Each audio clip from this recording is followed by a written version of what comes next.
৮ বছর পর শ্রীলঙ্কাকে টেস্টে হারিয়ে দেওয়ার খুব কাছে পৌঁছে গিয়েছিল বাংলাদেশ।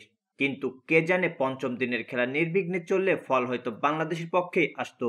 তবে এদিন বৃষ্টির বাগড়ায় প্রায় ৩ ঘন্টারও বেশি সময় খেলা বন্ধ থাকায় অর্ধেক দিন বাকি থাকতে নির্ধারিত হয়ে যায় ম্যাচের নিয়তি। শেষ পর্যন্ত জয়ের হাত ছোঁয়ার দূরত্ব থেকেও মেনে নিতে হলো বাংলাদেশকে।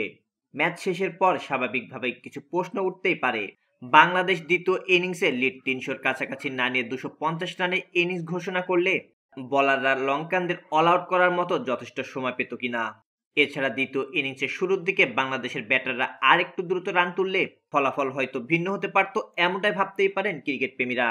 তবে যদি ড্র নিয়েও সন্তুষ্ট থাকেন তাহলেও দোষ দেওয়া যায় না, কারণ দেশের মাটিতে জিম্বাবুয়ের বিপক্ষে টেস্ট সিরিজ ড্র এবং সর্বশেষ আরব আমিরাত এবং পাকিস্তানের সিরিজ হারের পর জাতীয় দল আত্মবিশ্বাসের তলানিতে অবস্থান করছিল।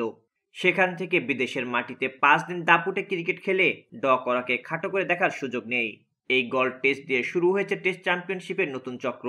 তাতে বাংলাদেশের শুরুটা স্বপ্নের মতো না হলেও অন্তত পরিস্থিতির বিচারে উতরে যায়। টস জিতে ব্যাট করতে নামার পর থেকেই গলে ছড়ি ঘুরিয়েছে বাংলাদেশ।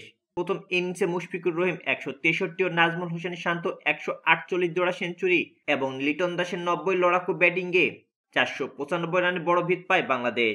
নিজেদের প্রথম ইনিংসে লঙ্কানরাও কম যাননি।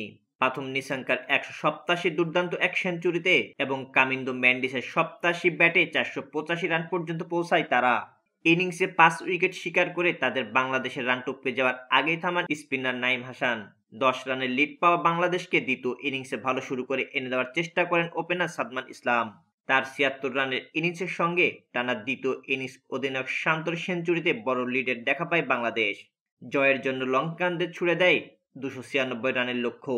তবে নিজেদের দ্বিতীয় ইনিংসে ৪ উইকেটে ৭২ রান তুলে ম্যাচের বাকি সময় পার করে দেয় স্বাগতিকরা।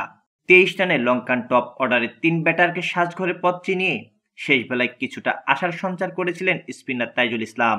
তবে শেষ পর্যন্ত ড্র নিয়ে সন্তুষ্ট থাকতে হয়েছে লাল সবুজের প্রতিনিধিদের।